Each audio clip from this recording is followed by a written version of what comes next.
Today's reading is Pride and Prejudice by Jane Austen, chapters 12 and 13. Chapter 12. In consequence of an agreement between the sisters, Elisabeth wrote the next morning to her mother to beg that the carriage might be sent for them in the course of the day. But Mrs. Bennet, who had calculated on her daughters remaining at Netherfield till the following Tuesday, which would exactly finish Jane's week, could not bring herself to receive them with pleasure before. Her answer, therefore, was not propitious, at least not to Elizabeth's wishes, for she was impatient to get home. Mrs. Bennet sent them word that they could not possibly have the carriage before Tuesday, and in her postscript it was added that if Mr. Bingley and his sister pressed them to stay longer, she could spare them very well. Against staying longer, however, Elizabeth was positively resolved, nor did she much expect it would be asked, and fearful, on the contrary, as being considered as intruding themselves needlessly long, she urged Jane to borrow Mr. Bingley's carriage immediately, and at length it was settled that their original design of leaving Netherfield that morning should be mentioned, and the request made. The communication excited many professions of concern, and enough was said of wishing them to stay at least till the following day to work on Jane, and till the morrow their going was deferred. Miss Bingley was then sorry that she had proposed the delay, for her jealousy and dislike of one sister much exceeded her affection for the other. The master of the house heard with real sorrow that they were to go so soon, and repeatedly tried to persuade Miss Bennet that it would not be safe for her, that she was not enough recovered. But Jane was firm where she felt herself to be right. To Mr. Darcy it was welcome intelligence. Elizabeth had been at Netherfield long enough. She attracted him more than he liked, and Miss Bingley was uncivil to her, and more teasing than usual to himself. He wisely resolved to be particularly careful that no sign of admiration should now escape him, nothing that could elevate her with the hope of influencing his felicity. Sensible that if such an idea had been suggested, his behaviour during the last day must have material weight in confirming or crushing it. Steady to his purpose, he scarcely spoke 10 words to her through the whole of Saturday, and though they were at one time left by themselves for half an hour, he adhered most conscientiously to his book, and would not even look at her. On Sunday, after morning service, the separation, so agreeable to almost all, took place. Miss Bingley's civility to Elizabeth increased at last very rapidly, as well as her affection for Jane, and when they parted, after assuring the latter of the pleasure it would always give her to see her either at Longbourn or at Netherfield, and embracing her most tenderly, she even shook hands with the former. Elizabeth took leave of the whole party in the liveliest spirits. They were not welcomed home very cordially by their mother. Mrs. Bennet wondered at their coming, and thought them very wrong to give so much trouble, and was sure Jane would have caught cold again. But their father, though very laconic in his expressions of pleasure, was really glad to see them. He had felt their importance in the family circle. The evening conversation, when they were all assembled, had lost much of its animation, and almost all its sense, by the absence of Jane and Elizabeth. They found Mary, as usual, deep in the study of thorough base and human nature, and had some new extracts to admire, and some new observations of threadbare morality to listen to. Catherine and Lydia had information for them of a different sort. Much had been done, and much had been said in the regiment since the preceding Wednesday. Several of the officers had dined lately with their uncle, a private had been flogged, and it had actually been hinted that Colonel Forster was going to be married. Chapter 13. "I hope, my dear," said Mr. Bennet to his wife, as they were at breakfast the next morning, "that you have ordered a good dinner to-day, because I have reason to expect an addition to our family party." "Who do you mean, my dear? I know of nobody that is coming.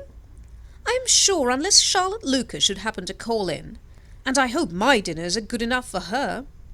I do not believe she often sees such at home." "The person of whom I speak is a gentleman and a stranger." Mrs. Bennet's eyes sparkled. A gentleman and a stranger? It is Mr. Bingley, I'm sure. Why, Jane, you never dropped a word of this, you sly thing. Well, I'm sure I shall be extremely glad to see Mr. Bingley. But, good Lord, how unlucky! There is not a bit of fish to be got to-day. Lydia, my love, ring the bell. I must speak to Hill this moment. It is not Mr. Bingley, said her husband. It is a person whom I never saw in the whole course of my life. This roused a general astonishment, and he had the pleasure of being eagerly questioned by his wife and 5 daughters at once. After amusing himself some time with their curiosity, he thus explained. About a month ago I received this letter, and about a fortnight ago I answered it, for I thought it a case of some delicacy and requiring early attention. It is from my cousin Mr. Collins, who, when I am dead, may turn you all out of this house as soon as he pleases. Oh, my dear, cried his wife, I cannot bear to hear that mentioned. Pray do not talk of that odious man. I do think it's the hardest thing in the world that your estate should be entailed away from your own children. And I'm sure if I had been you, I should have tried long ago to do something or other about it. Jane and Elisabeth attempted to explain to her the nature of an entail. They had often attempted it before, but it was a subject on which Mrs. Bennet was beyond the reach of reason, and she continued to rail bitterly against the cruelty of settling an estate away from a family of 5 daughters in favour of a man whom nobody cared anything about. It certainly is a most iniquitous affair, said Mr. Bennet, and nothing can clear Mr. Collins from the guilt of inheriting Longbourn. But if you will listen to his letter, you may perhaps be a little softened by his manner of expressing himself.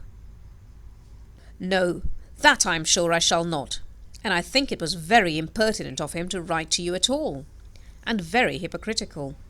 I hate such false friends. Why could not he keep on quarrelling with you as his father did before him? Why, indeed, he does seem to have some filial scruples on that head, as you will hear. Hunsford, near Westerham, Kent, 15th October. Dear Sir, the disagreement subsisting between yourself and my late honoured father always gave me much uneasiness, and since I have had the misfortune to lose him, I have frequently wished to heal the breach, but for some time I was kept back by my own doubts, fearing lest it might seem disrespectful to his memory for me to be on good terms with any one with whom it had always pleased him to be at variance. There, Mrs. Bennet.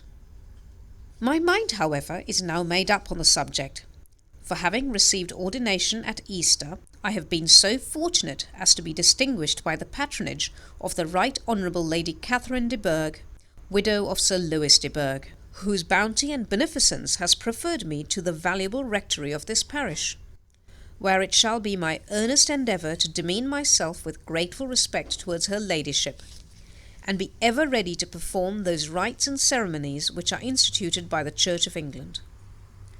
As a clergyman, moreover, I feel it my duty to promote and establish the blessing of peace in all families within the reach of my influence, and on these grounds I flatter myself that my present overtures of goodwill are highly commendable, and that the circumstance of my being next in the entail of Longbourn estate will be kindly overlooked on your side, and not lead you to reject the offered olive branch. I cannot be otherwise than concerned at being the means of injuring your amiable daughters, and beg leave to apologize for it, as well as to assure you of my readiness to make them every possible amends, but of this hereafter.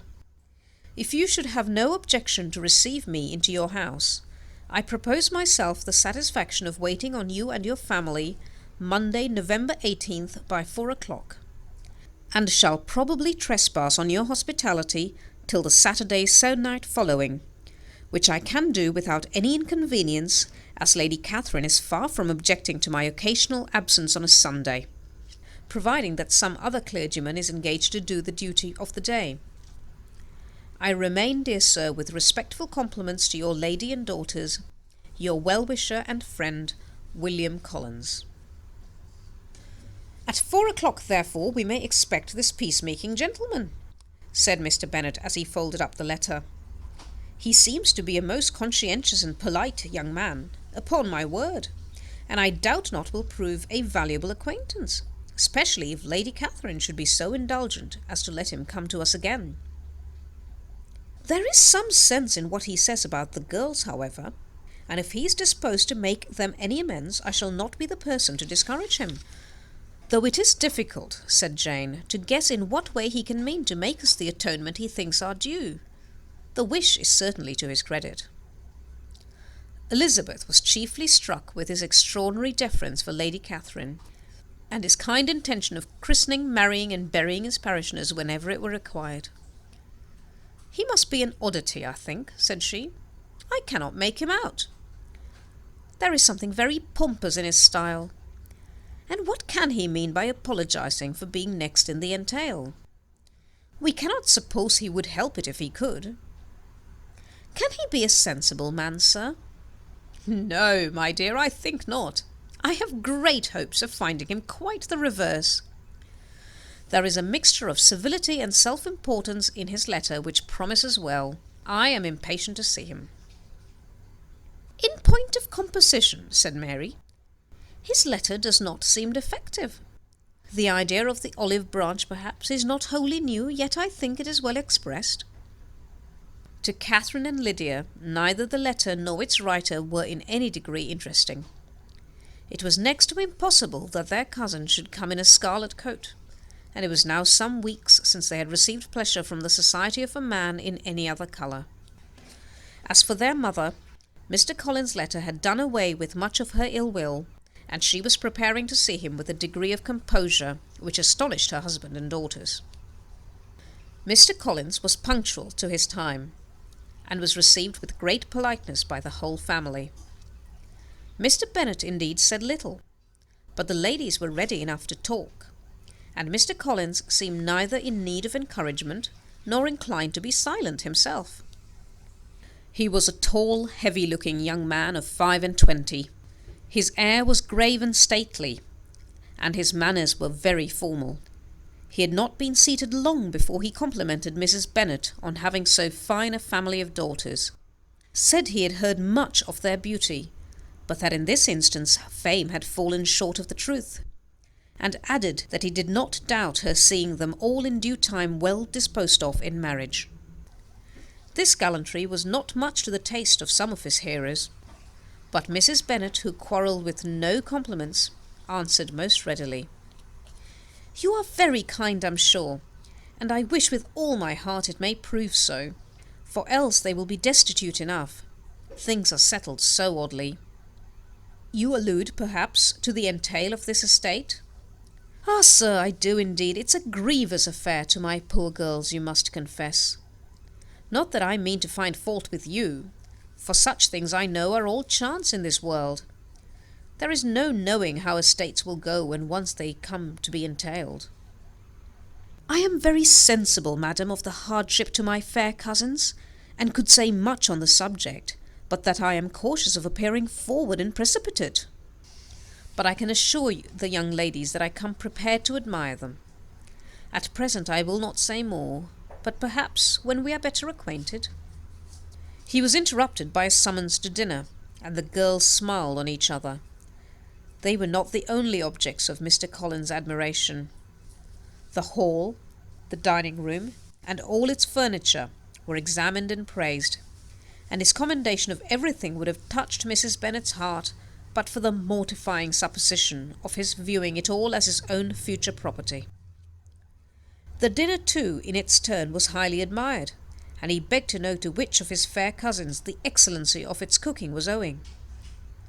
But here he was set right by Mrs. Bennet, who assured him with some asperity that they were very well able to keep a good cook, and that her daughters had nothing to do in the kitchen. He begged pardon for having displeased her. In a softened tone she declared herself not at all offended, but he continued to apologize for about a quarter of an hour. That is the end of chapter 13.